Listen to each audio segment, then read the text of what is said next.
Yo, what's up? This your boy M Breezy back at it again, man, like I always do around this time. What's up, Cowboy Nation? What's up, YouTube? Hey, man, before we get started with this video today, man, hit that subscribe button, hit that like button. After watching the video, man, please share. Let's continue to help the channel grow. Man, like I try to tell y'all, like I always try to tell y'all, if you keep on talking, them lies gonna catch up with you.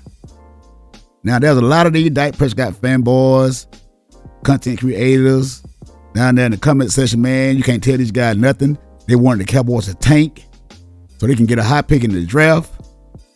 They're saying the team is no good.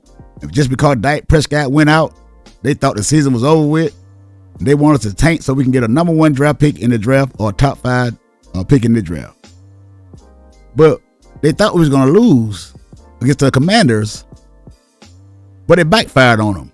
So now, Monday evening, you see these guys pop up out of nowhere saying, don't it feel good to come in here with a win on Monday? Mind you, these are the same guys that said that the team should tank. We should lose the rest of these football games. Even though you got guys on this team that are backup players that are fighting for their job, fighting for their careers, and fighting for a contract. But you got these guys, wanting these guys to tank so they can feed their ego, so they can talk about a high pick in the draft.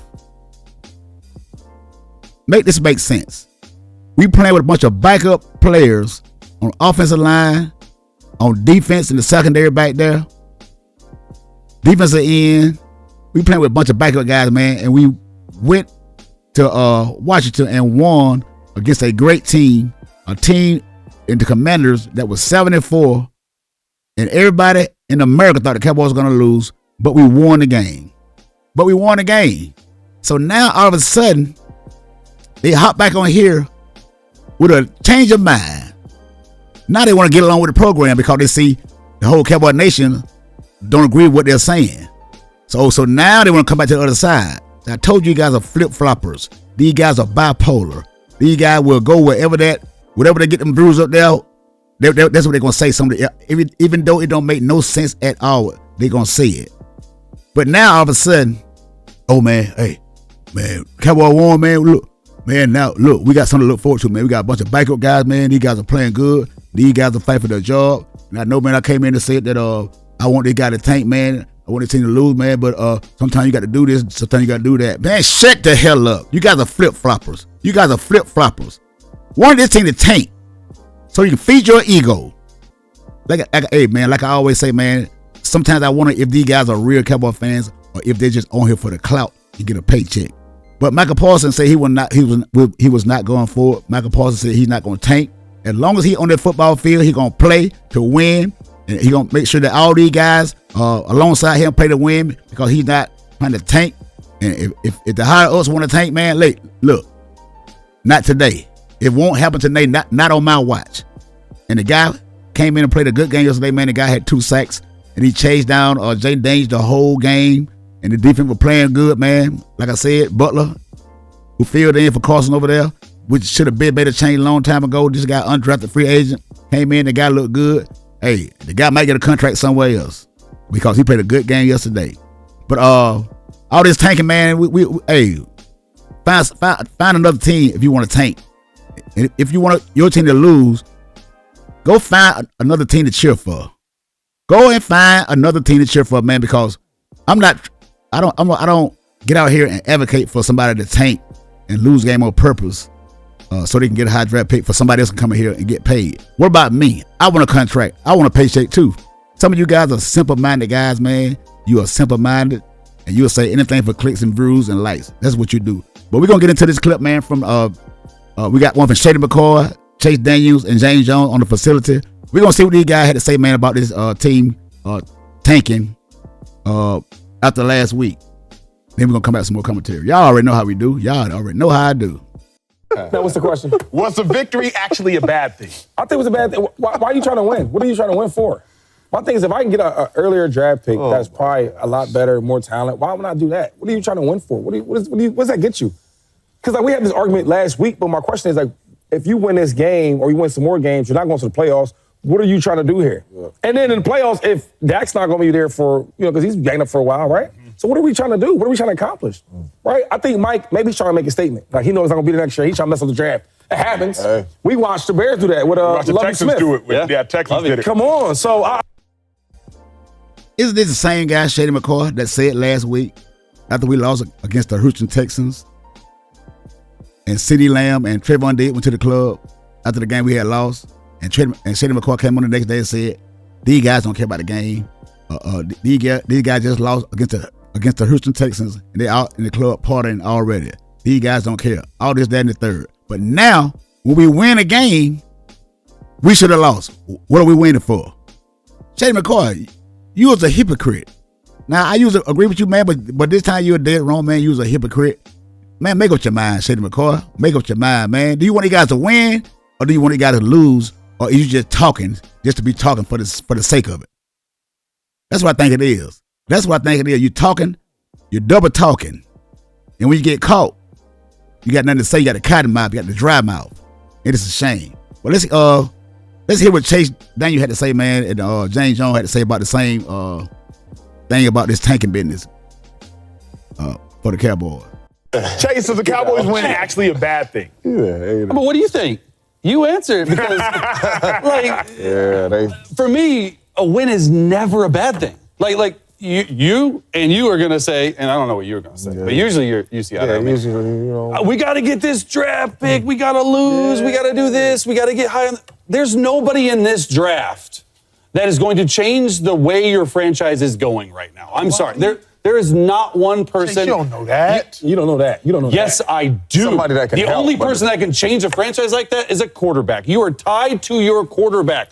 You have him for at least the next 2 years. He has a no trade clause, and if you trade him, you have $104 million cap hit. Don't even talk to me about the Broncos had $40 million. $104 million. That's too. And that's the only problem with the Cowboys. We signed that guy to all that money, man. This is going to be our only setback. The quarterback. Dak Prescott is going to be our only setback. And we get the same amount of production, man, from a backup quarterback, Cooper Rush. And as long as Cooper Rush is under that center, the more comfortable he's going to get. And you can tell it. He's starting to feel it. I want to see how the rest of the game play out. Because I'm not saying Cooper Rush is going to go out and try and win 5 games in a row or none of that thing. I'm just saying, I want to see how this guy look with more than 3 or 4 games coming in as a backup quarterback. I want to see how this guy can do. Now he got 8 games to prove it. So he's 1-2. So he's 1-2 so far. Now we're 4-7 now. So we got 6 more games to go. So hey man, if we win Thursday night, we'll be 5-7. We'll be 5-7. Russell Wilson. You cannot walk away from this guy. Look, for me, I'm a competitor, and I get as a franchise, but when you playing up all these backups, you just said all the people they had out. You have your backup quarterback, their number 2 receiver, without the Marcus Lawrence, without all these guys, and you see Micah out there rolling and balling and showing effort and showing competitiveness. And you guys laughed at me when I said it can be momentum for next year, but when your best guy is out there playing his butt off on the road in a division opponent, to me, that matters. Now, Shady, don't you have the little flashlight and you do the shining light, looking funny in the light right now? The Commanders need to be on that. Not only do you play to win the game, you got a coach who probably is not going to be there next year. And they are still in the building, grinding and working hard, because there's a lot of coaches in that building that's families, right? That you look at, hey, we might be changing schools, we might there's pride in this. You have your star players out there playing. You have your best player on offense in CeeDee Lamb out there playing, catching passes, getting beat up, still playing. You got your best pass rusher on defense, best defensive player out there, Micah Parsons. You're trying to win the game. You prepare all week to win the game. Listen, I understand. Get the highest draft pick. Man, forget all that. As players, we don't never think about that. When you step out there in between them lines, you are trying to play your best football and win the game. What the GM and the owner and all that may be thinking about, that's on them. But as players, when we are preparing on Monday, Tuesday, Wednesday, putting in install, we trying to win the game, man. That's right. They're trying to win the football game. They're not trying to listen to a bunch of YouTubers talk about they should tank the season so they can get a high draft pick in the draft. Man, come on. Y'all need to stop. Have y'all probably never played football a day in y'all life anyway. and on here talking about what guys should have did. You guys are pathetic. Pathetic hypocrites. Going out there trying to win. They lost 5 straight. At one point, you got to get tired of losing and stop caring about draft picks and all that. I was actually proud of the Dallas Cowboys because we really stood up here, and the Dallas Cowboys have really been a joke, right? You're laughing on the sideline when you're getting blown out. Yeah. You're in clubs after the game when you're getting blown out. You're talking to... Same thing you guys were saying. Couldn't tell you guys nothing. Talking about what Trayvon did and what CeeDee Lamb were doing. That's all you guys were doing. Down in the team, belittling these players. About the coach, your quarterback hurt, you're out there with a bunch of backups, and you go out there and who we think is a good football team or was playing good football in the Commanders, a division opponent. I was actually proud of Coach Mike and the Dallas Cowboys. And I was too, for not quitting. Name of the game is win. You don't come out here and put in blood, sweat, and tears to go out here and try to lose a game just for sake of somebody else. Come in and try to take your job. No, hell no. Hey, I put in too much time and effort to come out here and try to lose. I got a family to take care of. I got a family to feed. And look, some of you guys are simple-minded guys. Like I said, some of you guys are on here for clout and clout only. Because when things are going your way, you're on cloud nine. But when things don't go your way, oh man, you guys gonna throw everybody up under the bus because you can't come over here and gloat about what the hell you were talking about and it didn't happen. So, look, you guys are frauds, man, and you look more and more like it. Every time you cut that mic on, you look more and more like frauds. You look more and more like hypocrites. But hey, I'm gonna keep it real. I'm gonna keep it raw, and I'm gonna keep it authentic. I'm gonna tell you what I see, and I'm gonna tell you what the facts are. I'm not gonna try to tell you what you want to hear. No, this is the wrong platform for that. So you can mosey on way back over there to the other guys on there that want to tell you whatever you want to hear, make you feel good about yourself, and to feed your ego. You simps over there. Real men over here. Real Cowboy fans on this side over here, baby. Breezy. Better believe that. Hey, man, hit that subscribe button, man. Hit that like button. Leave me a comment down below, man, down in the comment section, man. Tell what you guys think about all this tanking, try to get a high pick in the draft. Until the next time, it's your boy Breezy. I'm out. I'm really big into manifesting. Are you? Yes. Let's speak it into existence. Let's do it. The 2024 Dallas Cowboys 2024 Dallas Cowboys will win the Super Bowl on Fox. on Fox in New Orleans.